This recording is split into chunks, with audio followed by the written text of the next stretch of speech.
Alrighty, getting back into it. Going into set number 6. BornGo still down to their final life. Spawning here in the top right of Dusk Towers. And purple from Gosu, our German Zerg player. This is Miyamori. And his opponent in the bottom right, our CTL admin in blue from LiT eSports, our Protoss player. This is Colttarren.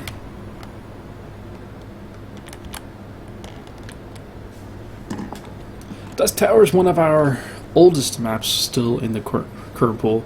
Well, Frost is in the pool and Kingston Station in the pool. So I can't say oldest, but it's been the longest running for the moment. It's been around, I think, since the beginning of Legacy of the Void, pretty much.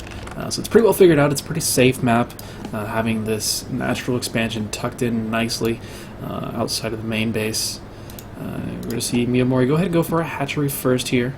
Going to take advantage of that fact. Colttarren, meanwhile, has thrown in a gateway to start off with. At least one gas here, initially.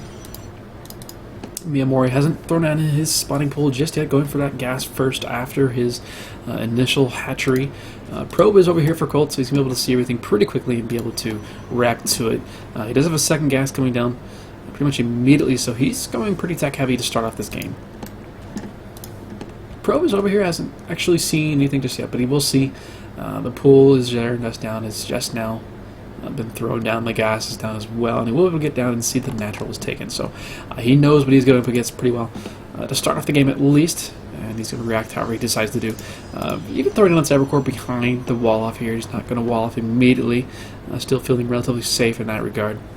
He will throw down his natural nexus as well, realizing that, you know, the pool is not going to be done for a long time, so I don't need to wall off immediately with the Cybercore. I can wait for my second gateway or whatever else happens to be thrown out.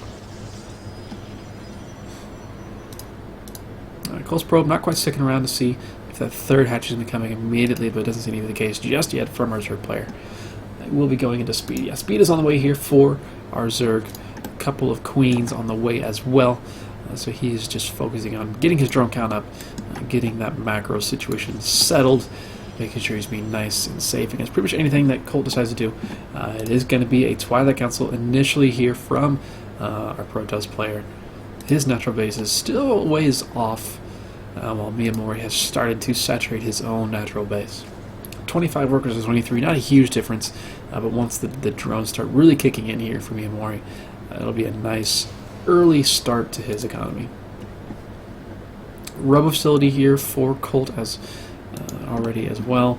We do have the Overlord speed on the way here for our Zerg player, and he has an Overlord situated outside of Colt's main base, so he will be able to get in whenever he decides to do so and scout everything out. There is a DT shrine sitting here, just begging to be scouted right now by our Zerg player, but it's actually an Evo chamber coming up.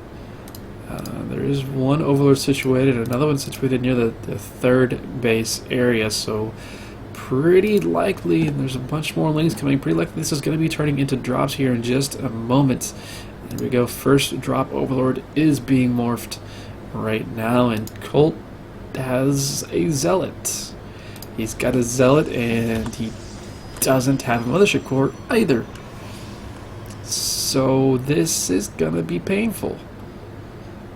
Right now, Colt is just making a bunch of gates, he's got a War Prism on the way as well.